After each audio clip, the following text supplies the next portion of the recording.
So now that we've had that quick review of the scientific notation, just because some of our answers are going to be so huge that our calculator might give the answer in that scientific notation, and then later on in some other sections, our answers are going to be so tiny, they might also be in scientific notation. But now that we had that out of the way, we can look at the new topics that go with this section. So the first one here is the fundamental counting principle. And that we use the fundamental counting principle whenever we're multiplying different groups of items together. And that's going to be separate from the other two types that we're going to have in the next video, our permutations and combinations. So what separates fundamental counting principle is we have distinct groups. So we've got one event occurs, and then we have a second event occurs. So they're separate from each other. The permutations and combinations, we're going to have one thing and we might be doing it 2 or 3 times. So this one we're have separate groups here. So for instance, like the most common one here is example 3. If we have 4 flavors of ice cream and 3 toppings, so we've got ice creams in one group, toppings in another group. So that's my 2 groups together. And every single time we're going to multiply these together. We're not going to add them together. We're not adding here. We actually saw this a little bit further back. I kind of talked about it when we were like flipping some coins, and I said it was 2 times 2 times 2.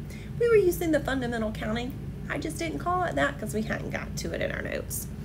So 4 times 3 is going to give me 12, and that's my answer. Calculator will give you 12 on this one. That one's not so big. They have to worry about scientific notation. Here's another one. Talking about license plates. Just to kind of review with everybody before I jump into this, there are 26 letters that we're going to be using in the alphabet, and there are 10 total digits. The good news about remembering that is you have your calculator, just count up the number of buttons with numbers on them, 0 through 9. So they're actually 10 numbers, and they're 26 letters total. So those are things that we're just gonna keep in our mind to work any of these problems in the next coming sections. If we talk about digits, we think there are 10 of them, and letters, there are 26.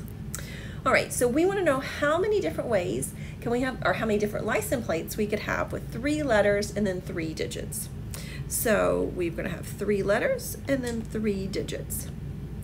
I like to kind of label mine so you know where my numbers are gonna come from.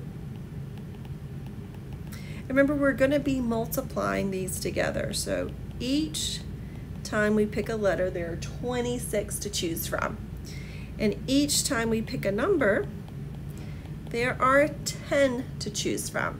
We type that all in our calculator, all 6 of those numbers, and we're going to get, I don't think, most calculators aren't going to give us scientific notation. They should write it out, but it's a pretty big number. 17,576,000. Possibilities. All right, let's look at a couple more of these fundamental counting principles. All right, so we've got example 5 and example 6 here. I think I'm going to go a little bit out of order. Excuse me. And I'm going to do example 6 to start with here. This one's going to change a little bit because I've added no digit is repeated, so I can't choose the same number over and over again. So that means you can kind of think you've got your calculator. We go to pick our first number. There are 10 total numbers to choose from. Let's see, I had 4 I was doing. Just choose some number and cover it up with your finger on your calculator. Now there are only 9 numbers to choose from because I can't choose the same number again. It said that no digit was repeated. Choose another number in your calculator, cover it up with another finger. Now you have 2 different numbers covered up. There are only 8 possible numbers to choose from. So we see this decreasing down. Anytime something cannot be repeated, or we're going to see later on that might say without replacement, we'll get there. We're always going to be decreasing by 1. You're never going to see me decrease by 2 or 3. We're always going to be picking 1 at a time. And this is always going to be multiplication because it's the fundamental counting principle. We're going to multiply them together. Typing that in my calculator, I get 5,040.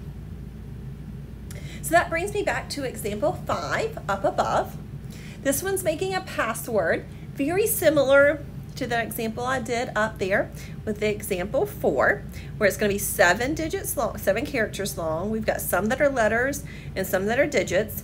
And I've told you that repeating characters are allowed. That's the reason I like to do 6 first, just to kind of point out why that's important. And this one I'm saying, hey, you can use the same thing every time. That means you shouldn't have to decrease. I want you guys to go ahead and hit pause. Give this one a shot. It's a huge number. This one might give you scientific notation in your calculator. Might not, kind of depends on the calculator setting for this one. But go ahead and hit pause and give this one a shot. All right, hopefully coming back from pause, we had 5 letters and 2 digits. We could repeat. So I can keep using the same thing, 26 over and over again. There are only 10 digits, always going to be multiplying. Let me write the whole thing down before I say it out loud. 1,188,137,600. So a really huge number there. If your calculator did give you scientific notation, that would have been like 1.188137e, the exponent there. Remember, almost all the time we're going to want our answer written in standard notation. That's the way I wrote it out here. So just go the extra step, if your calculator gave you scientific, to move that decimal place over.